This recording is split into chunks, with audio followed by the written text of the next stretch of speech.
This segment is sponsored by National Cattlemen's Beef Association and the Beef Checkoff. As we get into the routine of fall, we often find ourselves cooking in more than going out.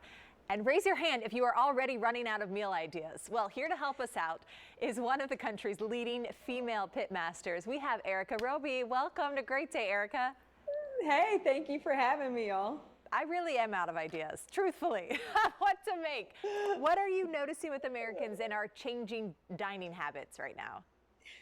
So actually, I'm seeing a very big push to dine in, use leftovers, and really stretch $1 and have fall comfort meals that a lot of these recipes are featuring beef. So that's going to be the trend going out through the fall now. Okay, what types of dishes do you think will be most popular as we head into the colder season? So we have our staples, our pot roast, our beef stews, things like that, our crispy Cuban beef.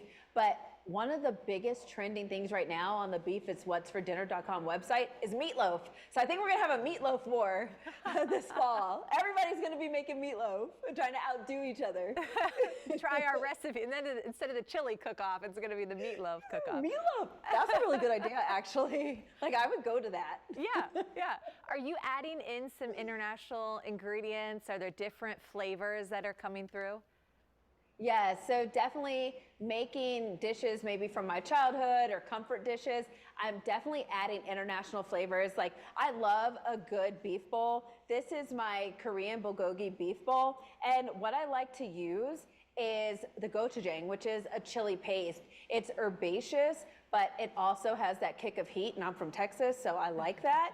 But then mellowing it out with a nice teriyaki sweetness. So I'll make my own teriyaki sauce, but you can go to the grocery store, find ones that have 2 different flavors, and then slowly mix them together until you create like the perfect teriyaki glaze as a finishing onto your bowl. And what's beautiful about these kind of recipes, you can use leftover rice from another dinner and make stir fry rice, and then your steak, like I have a ribeye here, but you can go and find other thin cuts of beef, and they might be value cuts, and use those in substitution of whatever meat is being called for in different recipes. So beef is very versatile. And then also ground beef.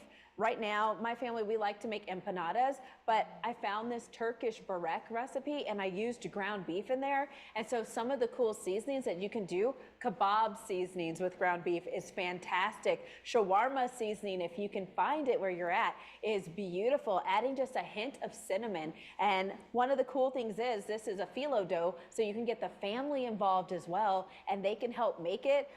We also been playing in my house of using leftover chili and then actually trying to make these as well. So that's something that we're working on right now, and I think we're really close to that recipe. Truthfully, I went to the grocery store this week. I got a chuck roast for the very first time in my life, and I plan to do some sort of crock pot thing that you can use it for tacos, sandwiches, right? Is this what, Yes. It just felt right this weekend to like go buy some beef.